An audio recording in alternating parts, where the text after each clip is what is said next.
Hello dear friends, glad to be back. Today is 28th of November, now it's 9 o'clock in the morning Moscow time.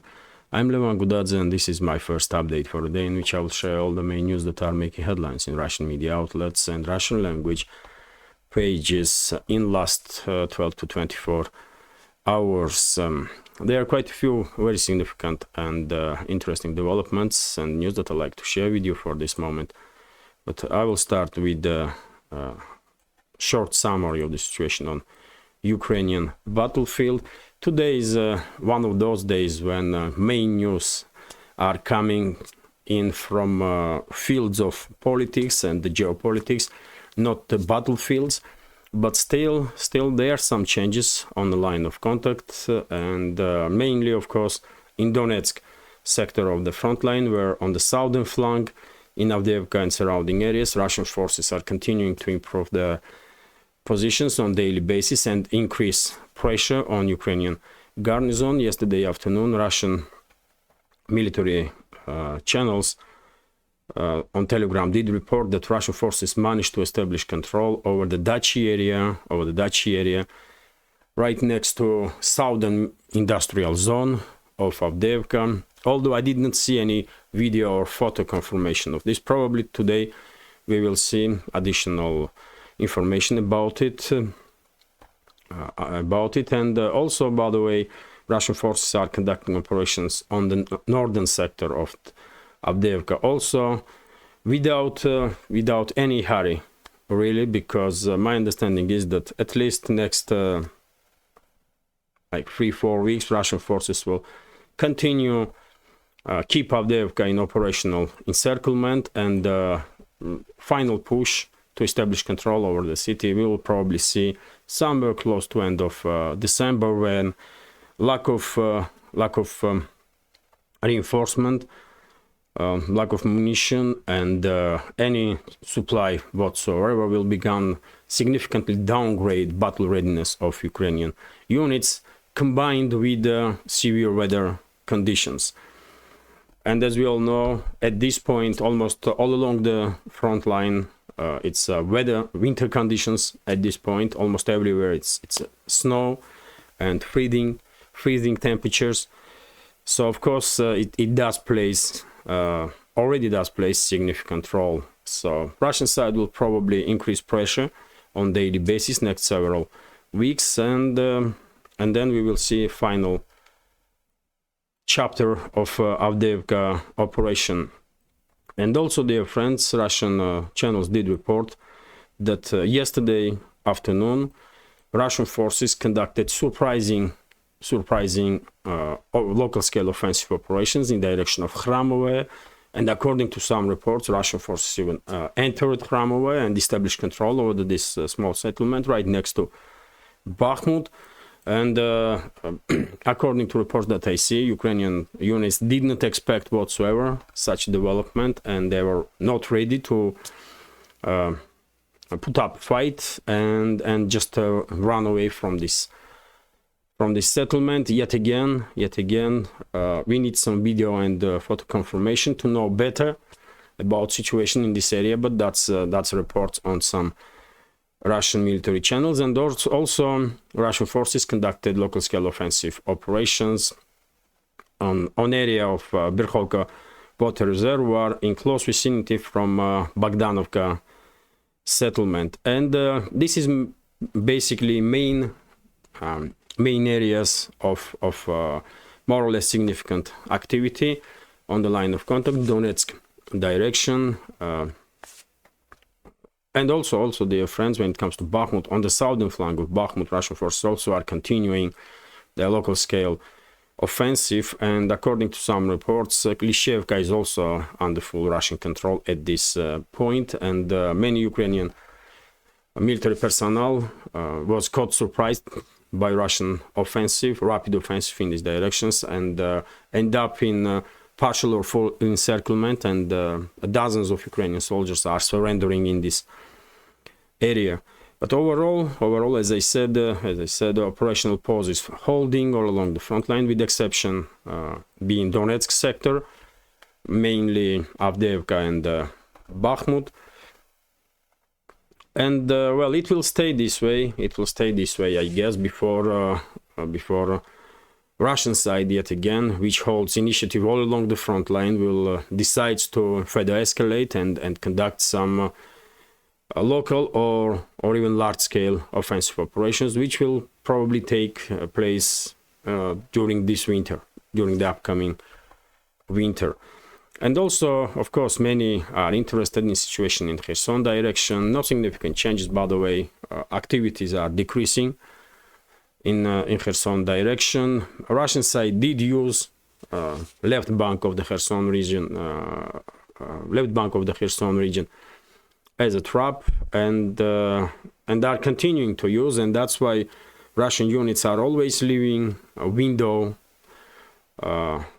for Ukrainian units to enter left bank, and by this Russian side, I guess, trying to influence decision-making process in the Kiev, generating some false hopes in Zelensky and his inner circle, so that they will continue send more and more units towards left bank in this trap. And as I said, as I reported several times before, since the beginning of this activization of Ukrainian forces in Kherson direction, they already lost more than 1,000 military personnel without achieving anything whatsoever. Just a small footholds on the left bank, and that's it. And yet again, by the way, they did manage to establish these small footholds because the Russian side allowed them to do so. So that trap will work. But I guess Kiev regime find it difficult to wrap their mind around tactics of or strategies of Russian armed forces, and they are just unable to learn nothing really. So overall, as I said, dear friends, operational pause all along the front line. Weather conditions are deteriorating on daily basis, and probably in the next several days we will see even further decrease in activity on all the sectors of the front line, with some exceptions, of course. Donetsk sector being one of them. And surprisingly, by the way, Russian Defense Ministry did reported yesterday that on Krasny Liman direction, on the northern sector, Ukrainian side had most losses in comparison to other sectors, even though there was no reports about significant changes on line of contact. So I guess Ukrainian forces lost so many military personnel, more than 200, by the way, according to Russian Defense Ministry.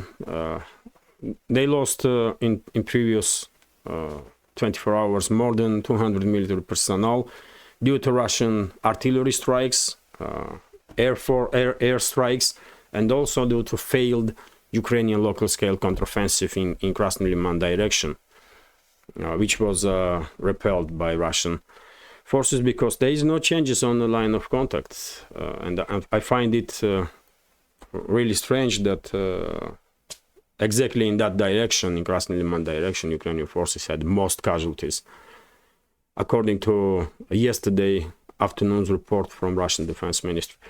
And this is it when it comes to short summary of the situation on Ukrainian battlefield. Sides will continue to adapt to these new weather conditions, and after several days, probably we will notice increase in activities on the line of contact, little by little, nothing in the general scale, because large-scale operations we probably will see in January, February, when Russian side will begin its decisive actions. So that's been said. Before I continue, let me thank dear friends for your time and attention. It means a lot, and of course, special thank to members of our community who supports my work with small donations through PayPal, Buy Me coffee and by subscribing to my Patreon page, on which I do try to upload some extra content quite often, at least 2 or 3 times a week. Without you, dear friends, this project would not exist for sure, so thank you very much. That's been said, let's continue with the additional news, and there is a few dozens of news that I find interesting and I want to share with you. I wonder how long this update will be, but let's begin. So RT is reporting that Jens Stoltenberg,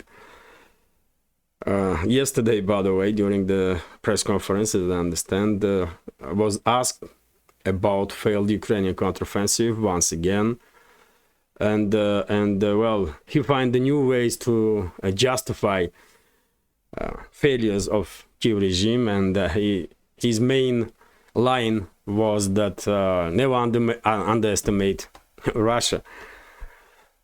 Which is true, by the way. They should never underestimate Russia, but they did, and they made crucial mistake. But anyway, let's read several sentences here. Ukraine's failure to breach Russian lines for the last year demonstrates that NATO should never underestimate Russia, the bloc's Secretary General Jens Stoltenberg told reporters on Monday. Speaking to the press ahead of a meeting of NATO foreign ministers, he was asked whether the US-led bloc would be willing to arm Ukraine for another counteroffensive against Russian forces in the spring. Stoltenberg claimed that NATO members are unwavering in their commitment to Kiev, pointing to the unprecedented quantities of arms and equipment sent by these states to Ukraine and to upcoming weapon deliveries, including air defense systems and fighter jets, as well as recent pledges by Germany and the Netherlands to commit a combined 10 billion euros, nearly $11 billion in military aid to Kiev next year. Well, as I mentioned, a new line of justification for failures of Kiev regime for NATO and for Western ruling class, I guess, is that no one should ever underestimate Russia. So basically, they are shifting blame on public now. That public was mistaken if they were thinking that this failed counteroffensive will be something special and so on. So, I mean, usual actions from these so-called elites.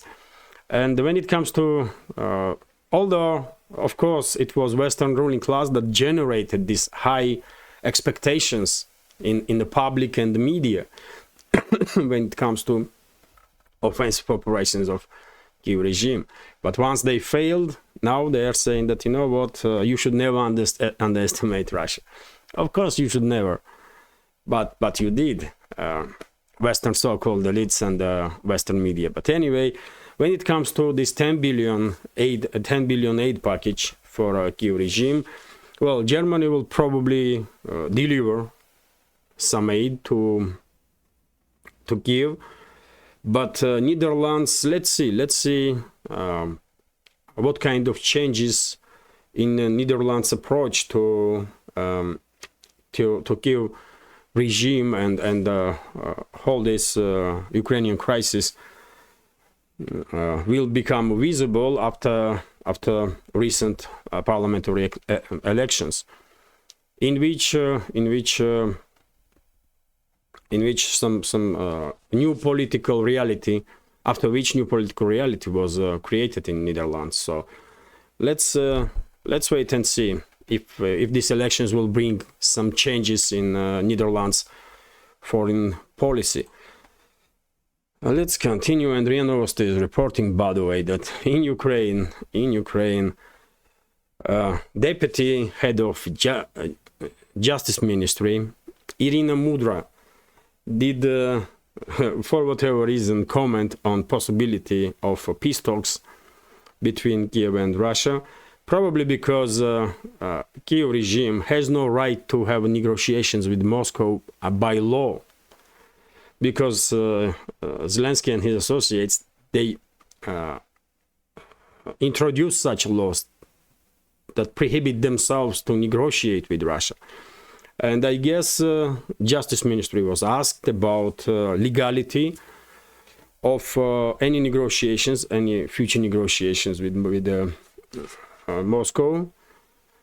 And this individual, Irina Mudra, deputy head of Ukraine's Justice Ministry, said that if any negotiations will take place,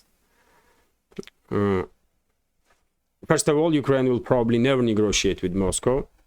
But secondly, if there will be any negotiations, only after Russian side will not just withdraw its forces from territories that these idiots in Kiev still calling Ukraine, but also before Russia will pay reparations for this neo-Nazi regime in Kiev. So basically, Kiev is refusing, even on a theoretical level, to have negotiations, peace talks with Moscow. So that's current position of Kiev regime. That's where they are at this very moment. And dear friends, I remind you that I don't think Moscow is very keen to have any negotiations with Kiev, really, because initiative is in Russian hands. Western ruling elites did lost this battle with Russia, and Moscow is in no hurry.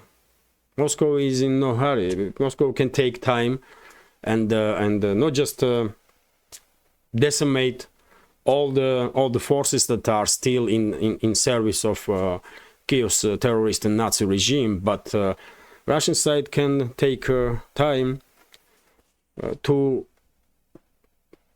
force Western economies, Western ruling class, to further destroy their own economies in pursuit to harm Russia, using this Ukrainian conflict as a justification. So Russia is winning on several directions, by the way. Not just on the battlefield, but also in economical terms and also in geopolitical terms. And the longer this conflict continues, bigger losses on part of ruling elites of the West will be obvious. Anyway, let's continue. RIA Novosti is reporting that some activists, by the way, in Ukraine, some activists are beginning to threaten Zelensky with a military coup. And for example, Alexander Limonov is pro-Western activist in Ukraine, did warn Kiev regime, Zelensky and his associates, that militaries will take power in Ukraine because of this constant escalation of political leadership of Ukraine against the military leadership. Because after all, one may assume that Zaluzhny, who is under attack now from Zelensky's camp, Zaluzhny is significantly more popular among Ukraine's militaries and among Ukraine societies than Zelensky and his associates. So this warning definitely has ground beneath it. So let's see. And dear friends, I did report yesterday and almost on daily basis now that we have some news that these two camps, Zelensky's camp and Zaluzhny's camp, are further escalating in the struggle for power. And some experts from Ukraine are saying that that are on the side of Zelensky are saying that, well, if Zaluzhny didn't have political ambitions, there would be no conflict between two camps. But because Zaluzhny, according to them, definitely demonstrated that he has some political ambitions, because he refused to be part of Zelensky's team, that reality provokes this confrontation. So they are blaming Zaluzhny for foreign current situation in Ukraine. Although, by the way, I will say that it's not just Zaluzhny, but it's United Kingdom and secret services of United Kingdom that are in support of Zaluzhny, that want Zelensky as a used cannon to be removed from office, because Zelensky at this point is more destruction for the West than any useful asset.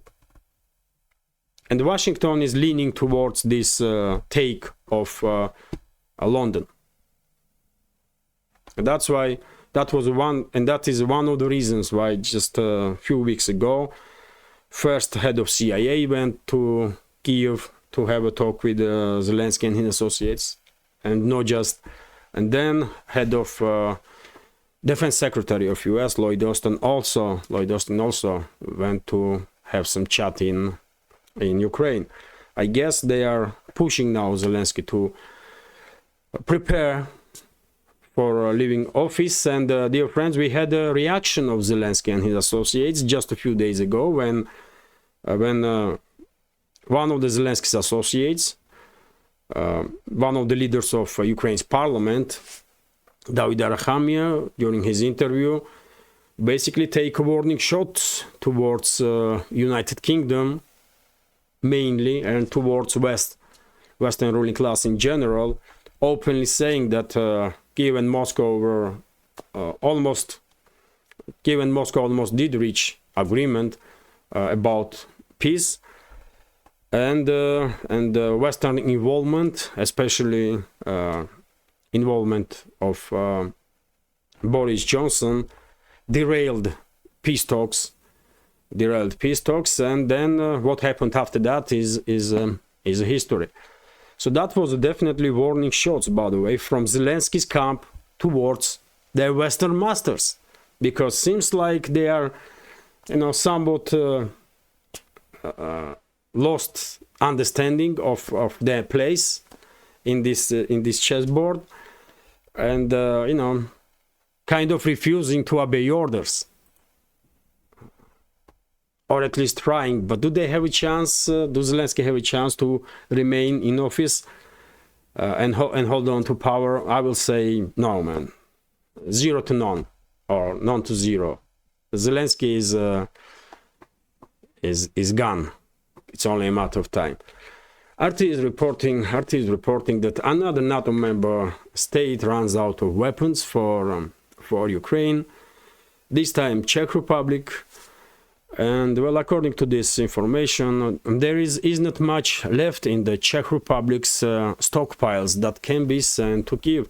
Defense Minister Zhana Kermachova told Václav Moravec in the TV interview on Sunday.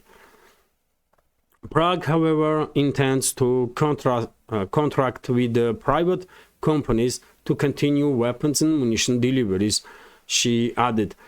Earlier this month, the Czech Defense Ministry published a report listing all the equipment donated to Ukraine, which had an estimated value of 1.2 billion crowns, or $54.1 million after depreciation,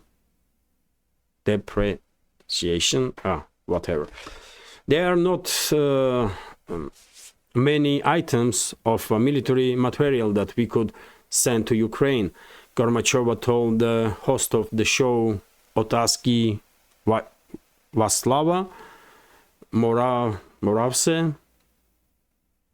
Questions of Václav Moravec, that's a show when she was participating, in which she was participating on the Czech state TV. On the other hand, we will try to compensate for the impossibility of sending material from our stocks, because we do not want to jeopardize our defense capability with the export licenses that we grant to private companies. So, well, Czech Republic, leadership of Czech Republic did demonstrate many times, by the way, many times, that they are extreme Russophobes and anti-Russian elements, and of course they will try with all they can, all they got, to somehow harm Russia and Russians. But when it comes to weapons deliveries from Czech Republic, at this point I don't think anybody cares, man. Czech Republic can send entire its army to Ukraine, and Russian side will decimate that army in like 1 week's time, 2 weeks time. So that's a level of level of entire military industrial complex of and army of Czech Republic when it comes to scale of battlefield in Ukraine. So if they think they are somewhat important, they are not. They can send entire the army to Ukraine, and we will see how many weeks or days that army will survive. They definitely lost contact with reality, those so-called elites of the Czech Republic. But anyway, let's continue. RT is reporting that, well, Bild, by the way, come up with yet another critical article, somewhat critical article about Ukraine and situation in Ukrainian army. Let me read several sentences from this news. Ukrainian troops have to use 50-year-old Soviet civilian off-road cars named Lada to get to the front lines, German tabloid Bild reported on Monday, citing several soldiers and officers. The sources told the outlet of huge problems ranging from inadequate command to a severe lack of essential military equipment and supplies. The soldiers cited an acute shortage of armored troop carriers and the military off-road vehicles, necessitating dependence on self-financed civilian vehicles for military transport. Well, okay, and the entire article is in this direction, that situation in Ukrainian army is desperate and only deteriorating, which is true, by the way, which is true. NATO member states send thousands and thousands of different type of military vehicles, not just tanks, but also armored personnel carriers, infantry fighting vehicles, just armored cars, by the way, Humvees and so on. But all those significant number of those military equipment, or majority of that military equipment, was already destroyed. And in the stockpile of NATO member states, I don't think there is much more left, really, especially in Europe. The US probably has massive stockpiles of armored vehicles from, I don't know, 50s and 60s still.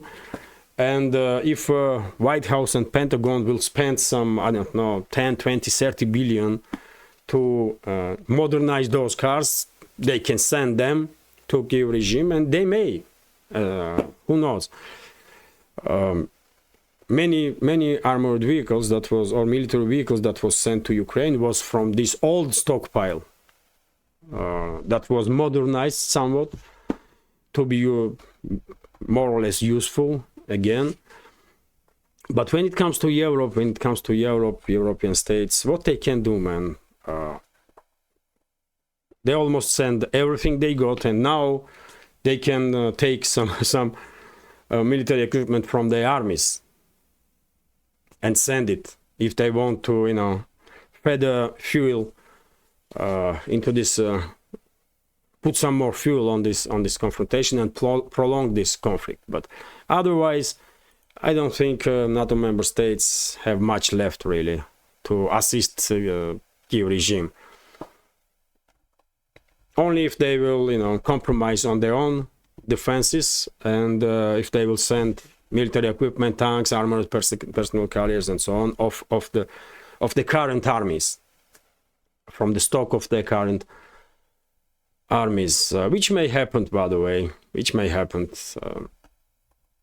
if you take into account how crazy, inadequate, and how Russophobic so-called leaders in the many NATO member states really are. For example, Germany, by the way. For example, Germany, yesterday I did read an article in one of the media outlets that German Defense Ministry is complaining, officers from German Defense Ministry are complaining that they are unable to receive military equipment they need to maintain somewhat battle readiness, while billions and billions have been spent on Ukraine by political leadership of Germany. And well, if Germany does this, then can you imagine what other countries do in NATO? But anyway, let's continue. This is quite interesting. This is quite interesting news, dear friends. I don't know if Western media report about it, but ship, by the way, merchant ship, did sink not far away from this island, Lesbos island in Greece, couple of days ago. On the board of this ship was 14 members of the crew, and only one survived this catastrophe. And this survivor from that ship said that even though officially ship was moving towards Turkey, in reality destination of that ship was Ukraine. That was said by the survival sailor from that ship. And question is rising. And by the way, this ship was experiencing some mechanical difficulties, and in a Saturday, ship sank on Sunday, but difficulties in the ship began on Saturday, and water began pouring into vessel. And for whatever reason, usually ships are straight away calling for help. We are in dangerous situation, but in this case, crew of the ship did not call for help. Raptor is the name of that ship. And only Sunday, when they realized that ship will sink, by the way, they called for help, but it was too late. Ship sank too rapidly. And as I said, only one member of the crew was saved. And he told investigators that their destination was not Turkey, but Ukraine. In Turkey, they were just planning to refuel the ship. And questions are rising, what kind of cargo this ship had on the board, which is quite interesting. And maybe someday we will learn something. Possibly this ship had some military cargo, undeclared military cargo for Ukraine, and that's why they did not call for help on Saturday when ship began experiencing some technical difficulties. There is probably, by the way, there are too many the shadow operations by secret services in and around Ukraine, Western secret services, and this ship was a part of this black op of Western secret services, I guess, and we will probably never learn what was on that ship, or maybe just only after some years. But anyway, let's continue. RIA Novosti is reporting that Su-57s, by the way, Russian Su-57 5th-gen fighter jets received additional weapon systems, drones that have a different type of capabilities, which is quite interesting. This idea that fifth-gen fighter jets should be able to operate together with the drones are worked on in many countries, not just in Russia, and it seems like Russian side does make some progress.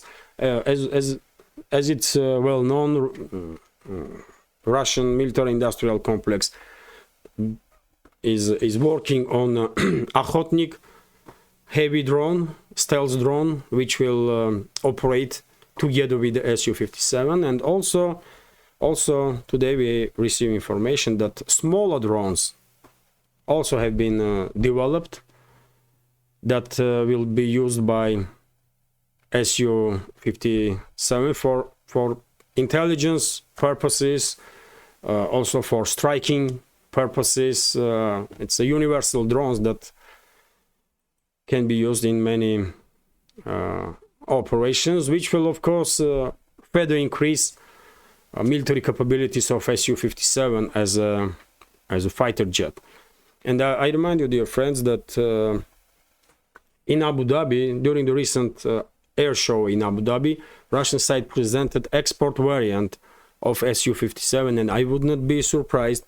Export variant is usually somewhat downgraded versions of planes that Russian side is receiving. It's same is happening everywhere. US also exports downgraded versions of its planes, but still it's Su-57, maybe with little less capabilities, that export variant. And I think in upcoming years we will see some purchases of Su-57 by foreign powers.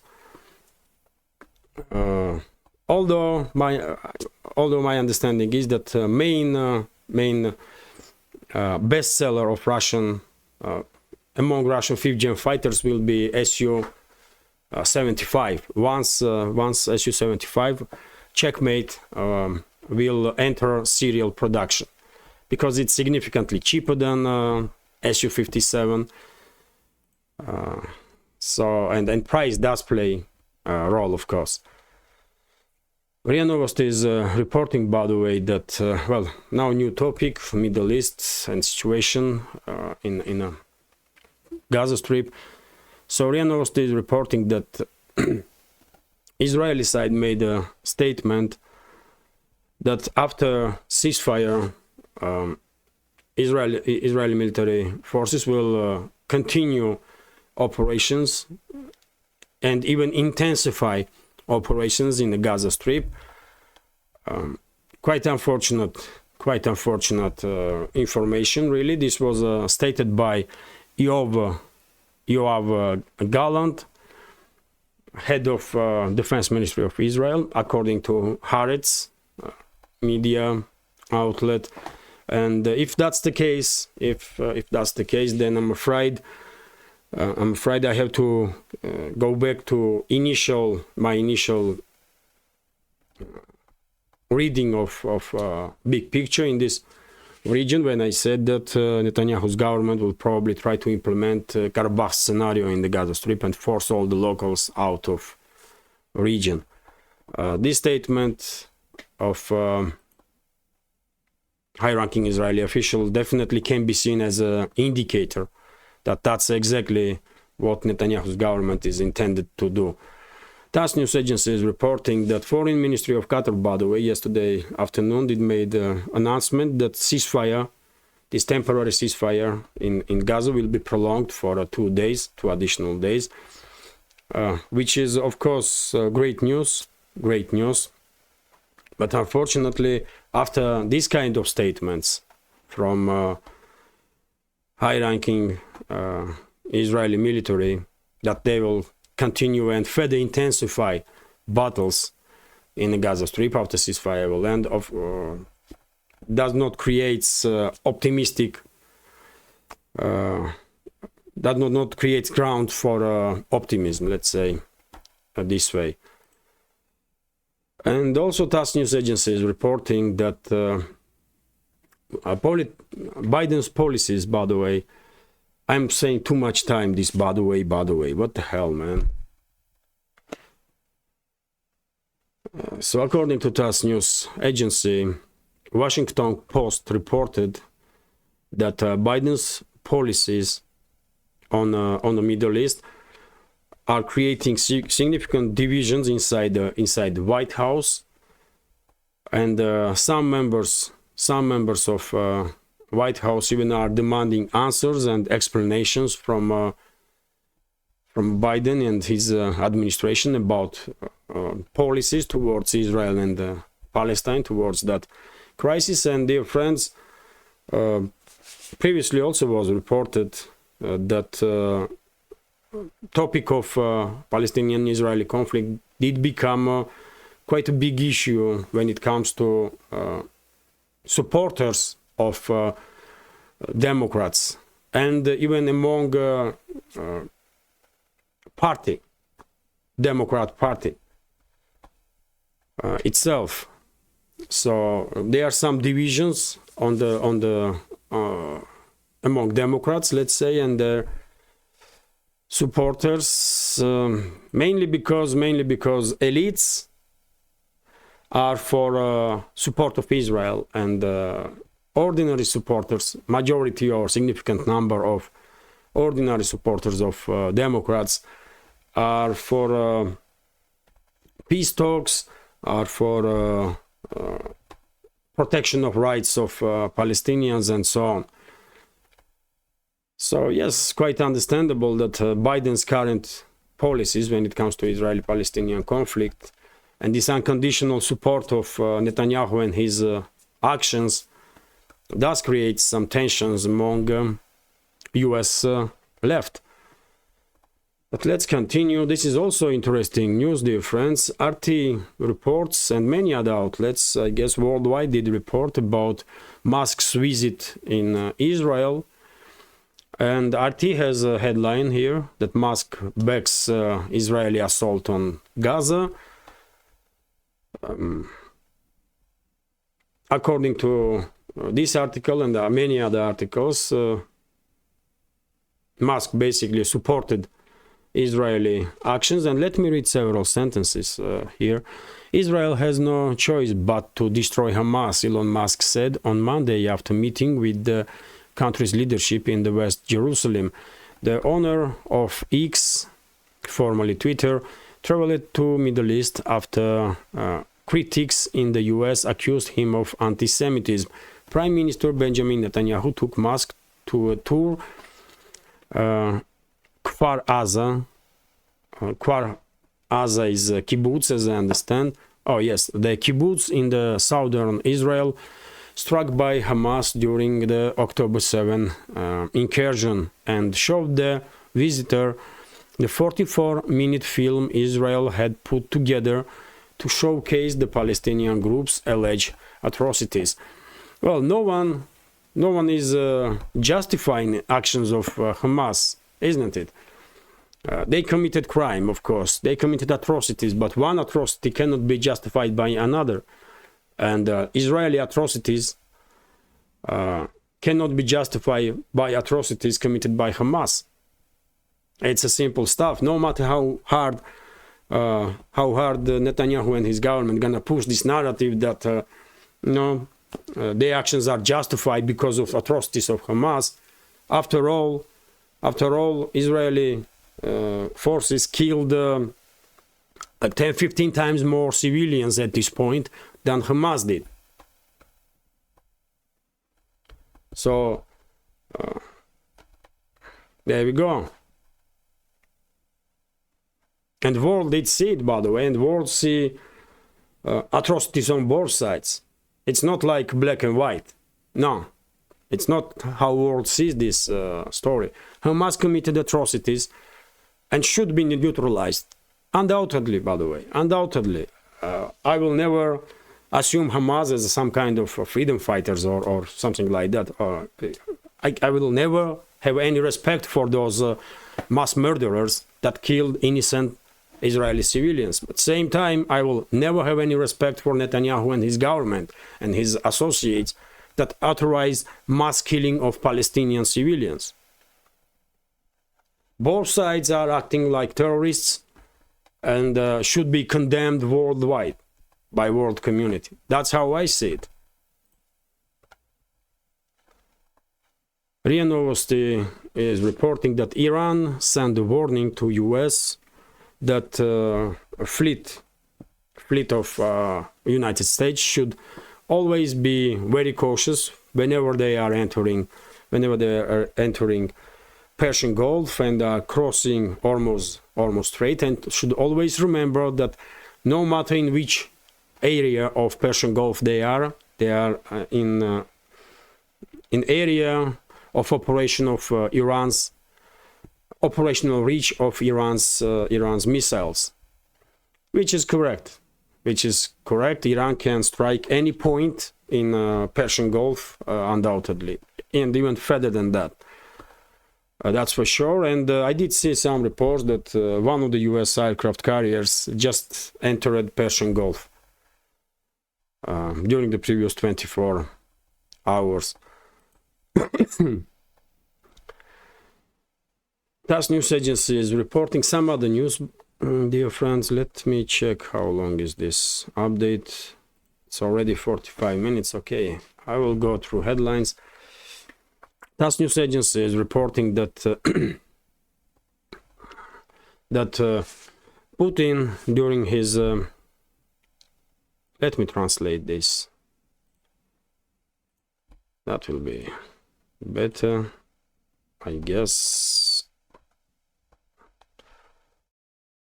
So the model of globalization, formed largely by Western countries in their own interest, has outlived its usefulness and is in deep crisis. A new fair system of international relations is now being formed. Russian President Vladimir Putin emphasized in his greeting to the participants and the guests of Primakov Readings International Forum, which began yesterday, if I'm not mistaken.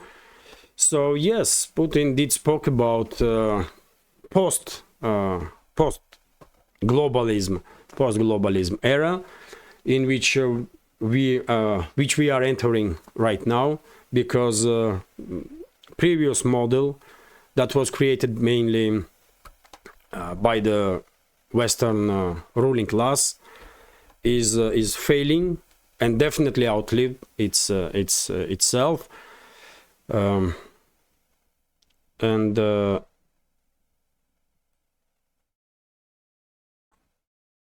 If I may, I will translate this also. So the theme of this year's forum is very relevant: horizons of post-globalism. It is obvious that the model of globalization, which was formed largely by Western states, naturally in their own interests, has outlived its usefulness and is in a deep crisis. A new, fair and democratic system is emerging international relations that meets the needs of the world majority, says the president during his greetings to participants of this forum. However, Putin noted a well-known group of countries accustomed to dominance in the world will stop at nothing to maintain their waning influence, and also engage in outright blackmail and exert forceful pressure, replacing them with a kind of rules-based order system of international law.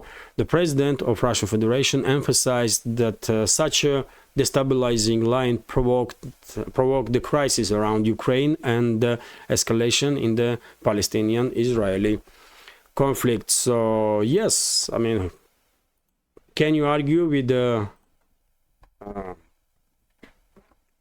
with these statements? Western ruling elites are losing, by the way, hard. They are scared, I guess, very much, that these generational clans, by the way, generational clans that for decades and centuries rule the world, vast majority of, let's say, world, are realizing that they are no longer relevant already and will become even more irrelevant in decades to come. And they are desperate. They are desperate, and they are trying to bring chaos to everywhere they possibly can, divide and conquer. They always use this method, divide and conquer, but world is ready this time.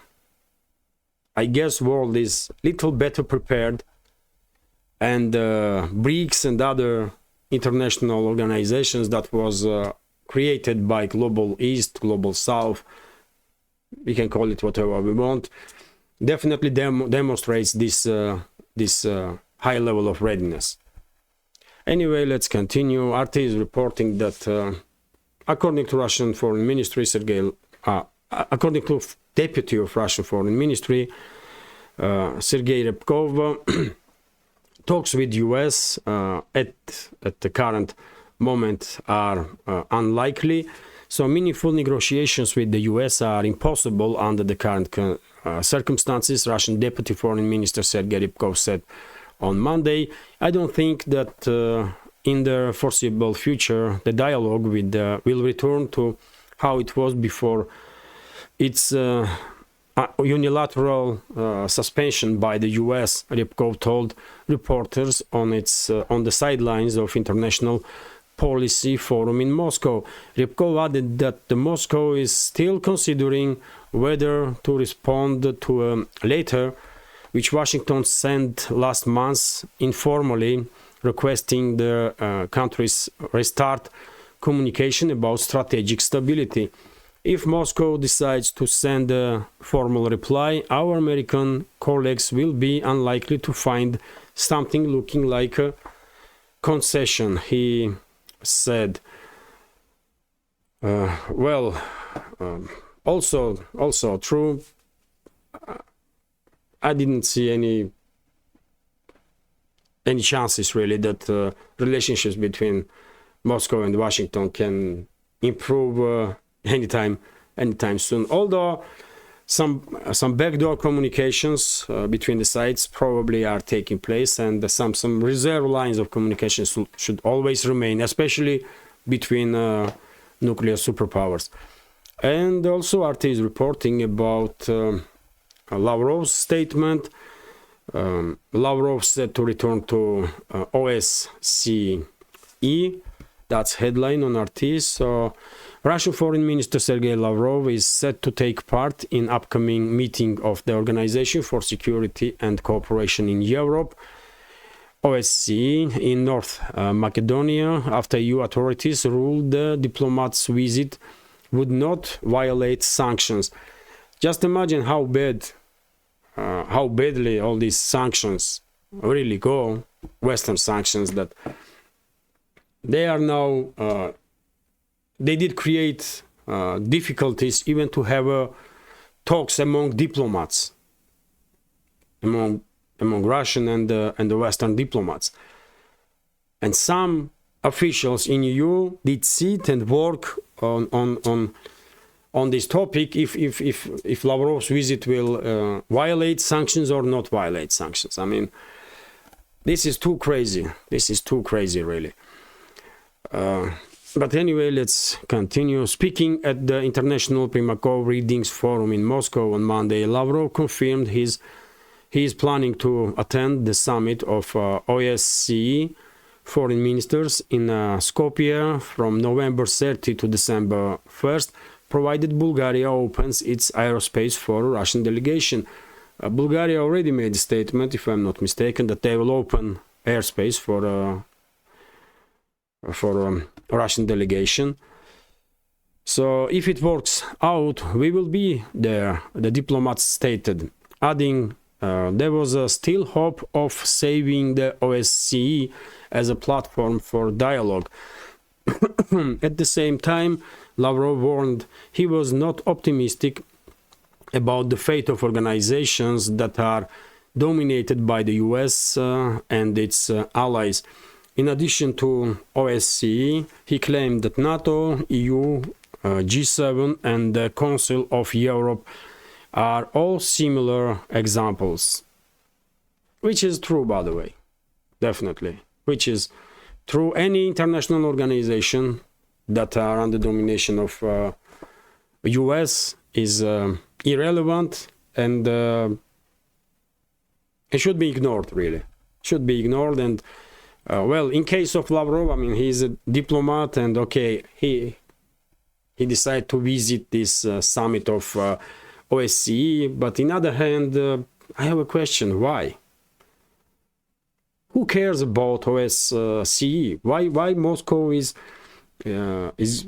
giving attention to these crap organizations that mean nothing and were Russophobic and anti-Russian always? At one hand, diplomats should always talk. Okay, I can understand, but but same time, I find it difficult to justify too much attention from Russian side towards these failed organizations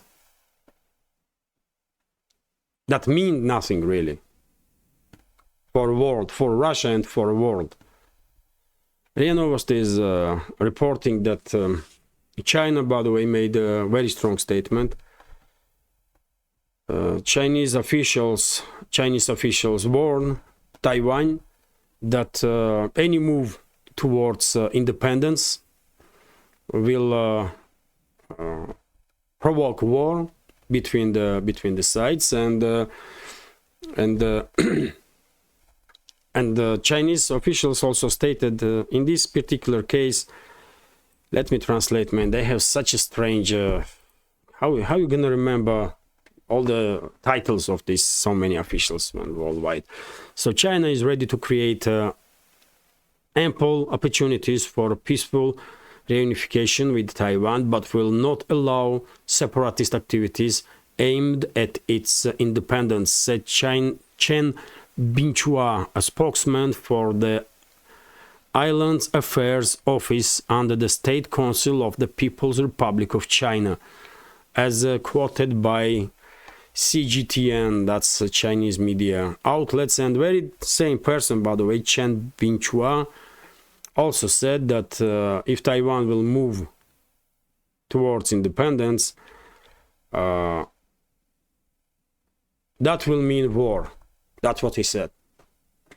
That he wants to highlight that independence of Taiwan will mean war. So that's quite a strong warning, really, from Beijing towards Taipei. And even though, as I understand, main line of China when it comes to Taiwan at this point is to deal with the situation peacefully, with political means. Of course, military option is always there, especially when we are seeing all these attempts from Washington to arm and to radicalize Taiwan. So let's see if we will take in account actions of Western ruling class, how they did provoke conflict in Ukraine, how they are destabilizing regions one by another. I guess it's quite likely that one day they will also manage to provoke conflict between China and Taiwan, which will be unfortunate, but that's a direction that Western ruling elites are moving now, and for a while. Well, I have to end, by the way, this video. It's just too long, 58 minutes. Okay, just the headlines. Hungarian Prime Minister, dear friends, Viktor Orban has said that the US and the EU strategically and indefinitely finding Ukraine's battle with what? Hungarian Prime Minister Viktor Orban has said that the US and EU strategy of independently funding Ukraine's battle with Russia in the hope that an unlikely battlefield loss will bring about regime change in Moscow is failure. Well, this is correct. If anybody in the Western ruling class were hoping for regime change in Russia, they definitely were mistaken. Instead of trying to localize the conflict, the West decided to escalate, making it global. Orban said last week at the event celebrating the 19th anniversary of the Swiss conservative weekly World Watch in Zurich. What was the strategy of the West in that war? I'm simplifying it a little bit, but this is the fact.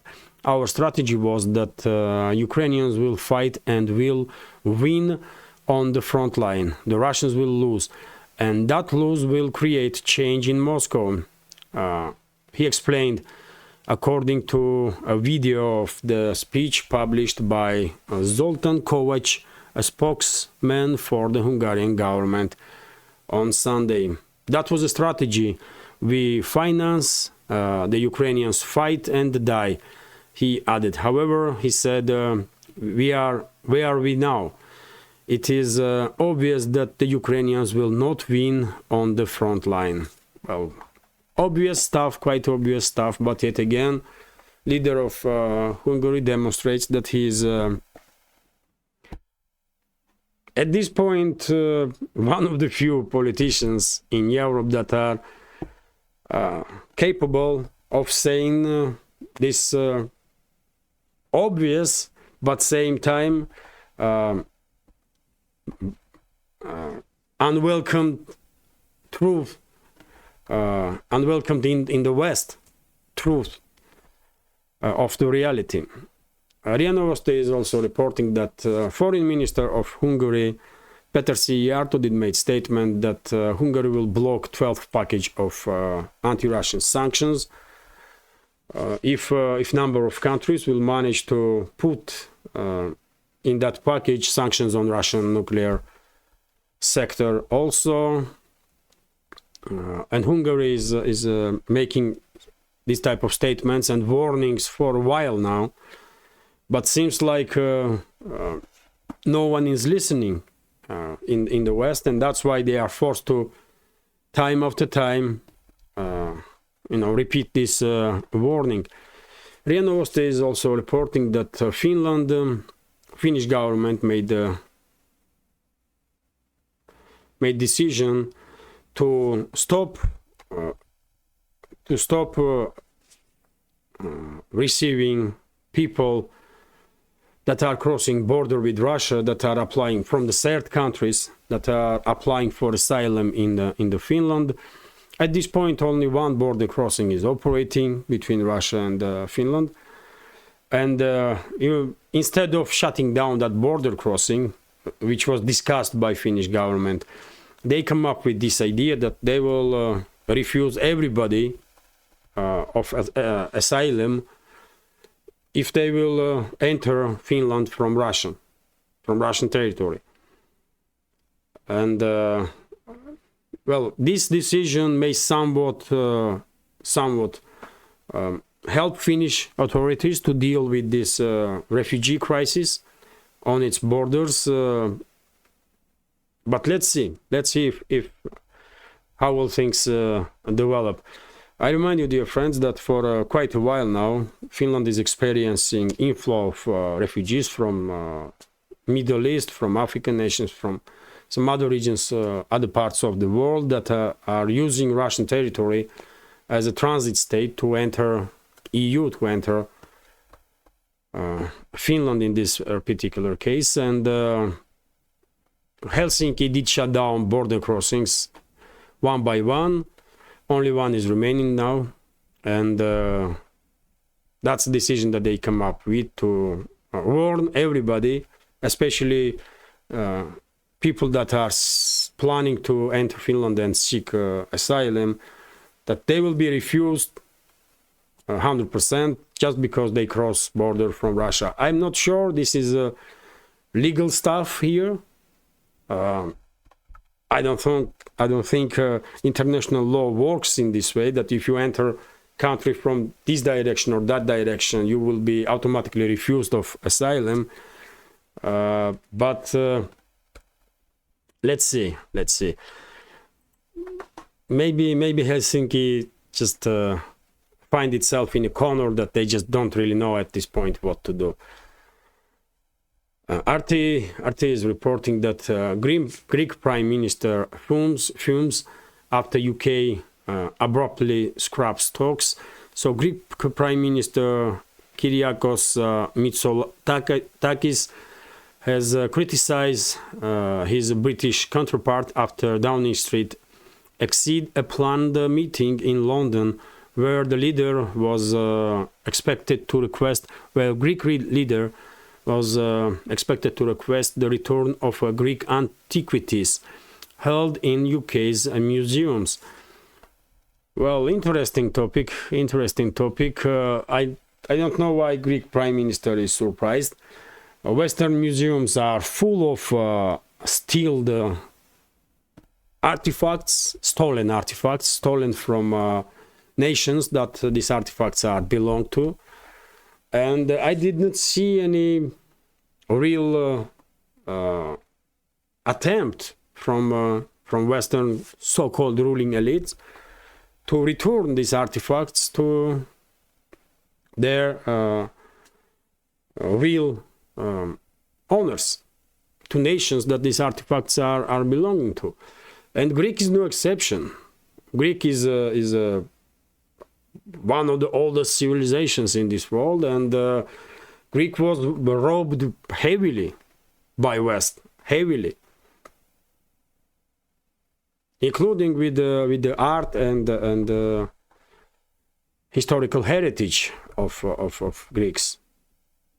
So I don't know why Greek Prime Minister was thinking that London gonna say, okay, we are sorry that we rob you and we'll steal your stuff. No, and we will give you back now all of this. No, man, it will not happen. They will ignore you. That's what they do.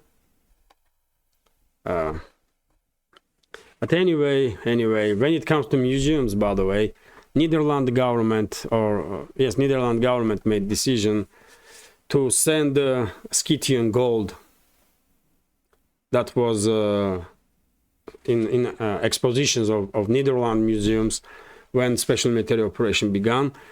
They decided to return this Scythian gold to Ukraine, which has nothing to do with the Scythians or Sarmatians or Alans. Absolutely nothing, by the way. But yet again, political decision. This is a stealing, and Netherlands is participating in stealing of heritage, in this particular case, heritage of Ossetian people. And the North Ossetia, Alania, by the way, is a part of Russia. And if Scythian gold is belong to any country, only Russia. That's it. Only Russia. But yet again, Western so-called elites, they are,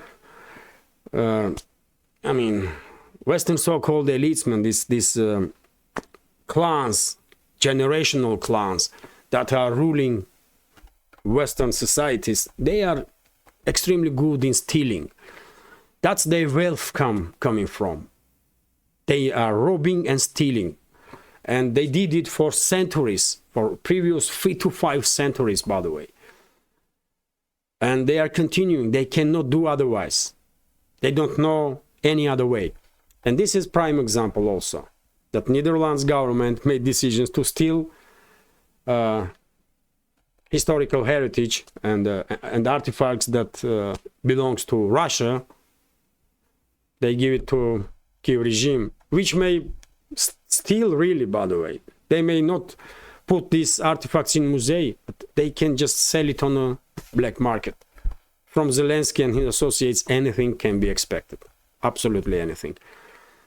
And the Kremlin reacts on this decision of Netherlands, and press spokesman of Vladimir Putin, Dmitry Peskov, condemned decision of Netherlands, calling it a mistake. which is not just mistake, which is crime. It's a crime what Netherlands government did. Anyway, let's continue. RT is reporting that China denies Western media claims about some tunnel being built, underground tunnel being built between Crimea and mainland Russia. These rumors were, I know these rumors that are circulating for quite some time. I never report about it because I didn't see any factual evidence to think that some tunnel has been built between Crimea and mainland Russia, but because media and some independent sources on internet were actively discussing this topic, I guess Chinese Foreign Ministry was forced to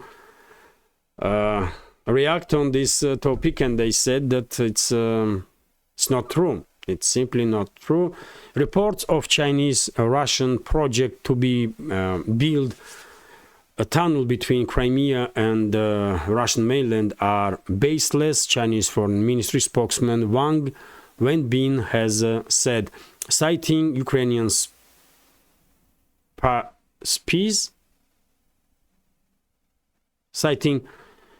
spies, the Washington Post claimed last week that executives from both countries have met to plan a tunnel. Well, Washington Post is also involved, and some Ukrainian spies, and what the crazies, man. They can come up with any BS at this point. And you cannot take these claims from Kiev or from West seriously. It's just from the Western media or Western ruling elites seriously. It's just. Can you imagine scale of construction work if a tunnel was really built or preparations began? There will be millions of photos and videos of from locals and tourists that are traveling in those areas. But I did not see none, and Chinese Foreign Ministry was forced to basically react on this false information from Kiev regime and Washington Post. Although idea itself, someday in the future, tunnel may be built, but again, why? Why? When there is a land bridge and also there is a bridge. Why you need an underwater tunnel also? Which will cost tens of billions of dollars. I mean, it doesn't not makes any sense really. RT is reporting that Russia delivers 25 tons of free wheat to Somalia. So Russia did promise several African countries that it will deliver some grain for free, and Moscow is fulfilling these promises. Some other countries, Zimbabwe, Mali, Central African Republic, will also receive free grain from Russia.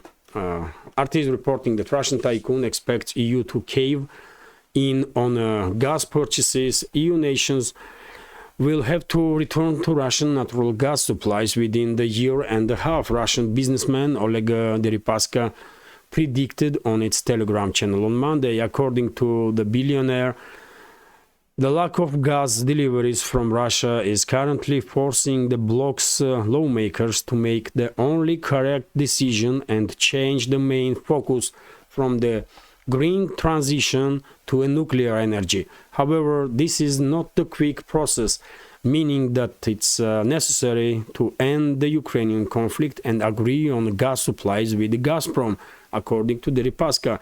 The tycoon highlighted that the terms of potential agreement with Moscow will not be favorable for the EU, as the bloc will have to return frozen assets to the Bank of Russia, compensate for the destruction of the Nord Stream pipelines, and cover sanctions-related losses for Russian businesses. It's a serious compensation the bloc will have to pay for American adventures, but it's still cheaper and more profitable than buying unnecessary weapons for 3 trillions of euros, and in addition losing such a sweet Russian market, he argued. Well, I guess Deripaska has some points here. But it all depends. It all depends how independent EU ruling elites really are. Do they have any right even to act without orders from Washington and London? That's my main question. Because what Deripaska says is it's quite logical, okay, but I guess he assumes that European leaders are independent politicians and are working for best interests of Europe and citizens of European states. But I have to disagree on that. I think Washington and London are in control of vast majority of governments in Europe, in EU, including, by the way, EU bureaucracy also. And in these circumstances, I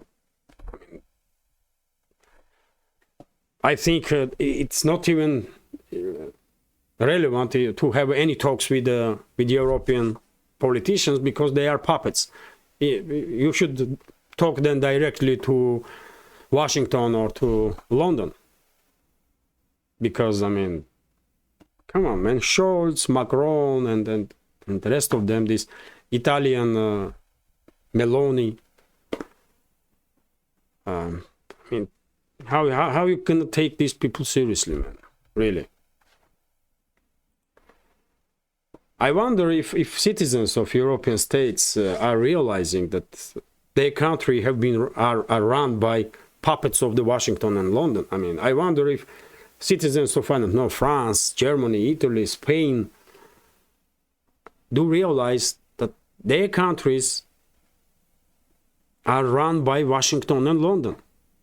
And are they okay with this? I don't know. Anyway, let's continue several more news, dear friends.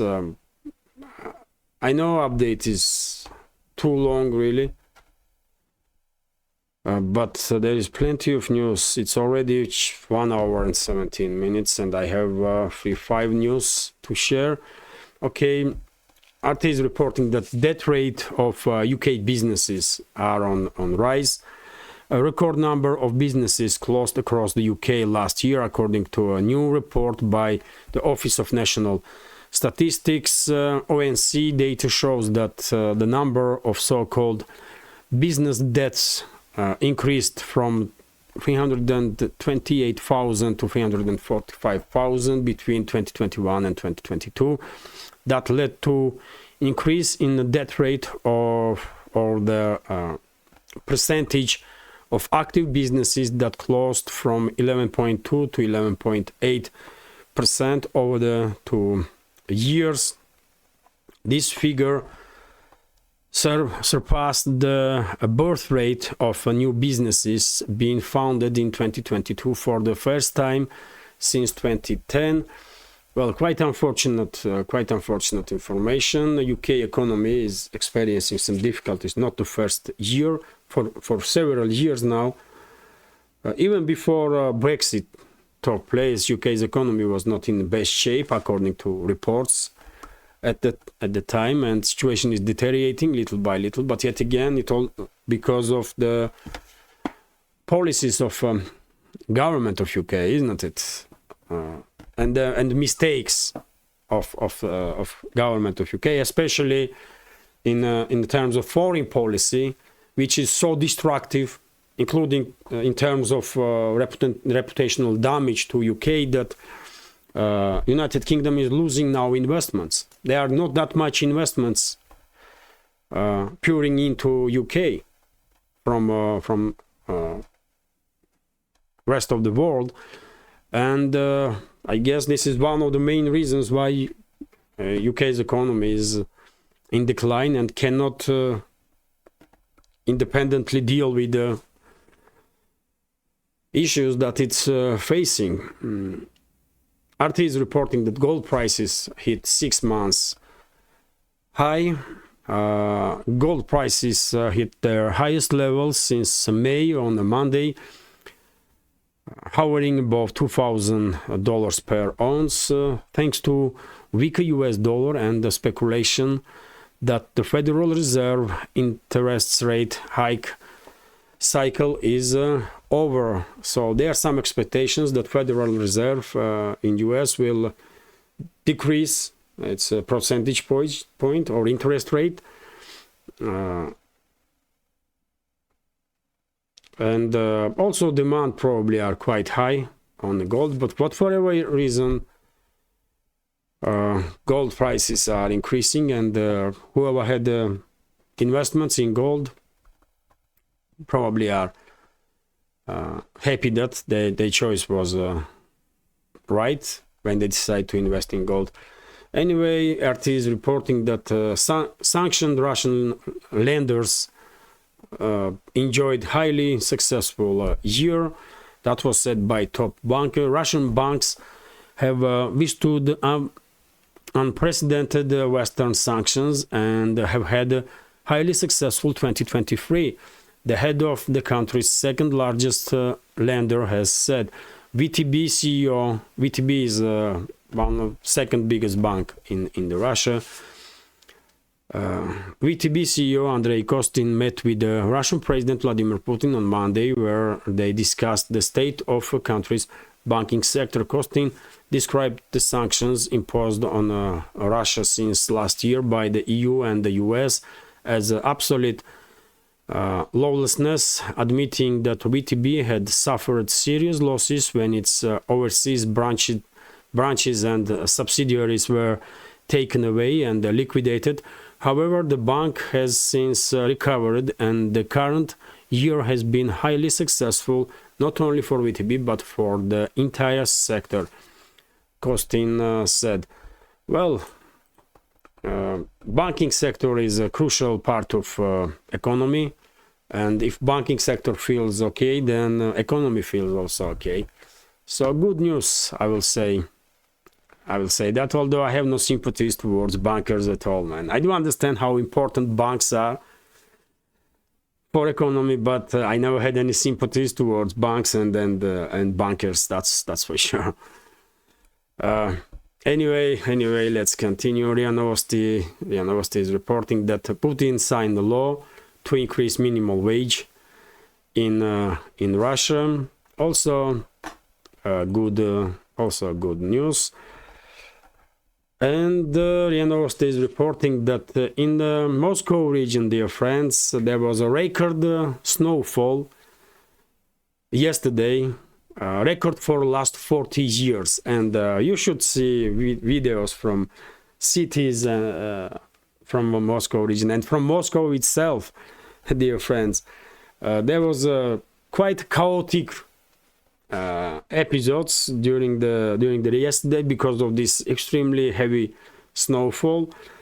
Today's situation is probably a little better, but there was traffic jams. There was huge lines for municipal transport because people could not use their cars, and well, that was quite something, especially in Moscow, where millions and millions of people are living. And well, we have figures here. It was a record snowfall for last 40 years. Me personally have no issues with the snow. I do like winter season, and more snow the better to me personally. But well, I guess not everyone will agree with me. But it is what it is, man. So yes, this is it. This is it for now. Quite a long update, but hopefully you will find if not all, at least some news that I reported about interesting. And if so, dear friends, please consider to click that like button and leave some commentary about any topic you like, and as many comments as you can.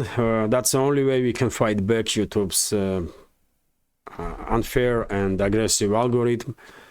And if you can, please share links to my videos or my channel with your friends on any of the platforms that you are active on. Just help me to spread the word about my channel, and maybe we will manage to reach, maybe our community will manage to reach 20,000 level before New Year. And if you think this channel is interesting, useful, informative, and deserves to exist in this field of news and political commentary, please consider to support my work with small donations through PayPal, buy me a coffee, or by subscribing to my Patreon page. You can see links under this video in the description box or in the pinned comment. This is it for now. I'm telling you, dear friends, it's quite exhausting to make these long videos, 1 hour and 25 minutes at this point, to talk about news constantly without, stopping. Wow, that's quite something. But anyway, thank you very much for your attention. Have a great day and take care.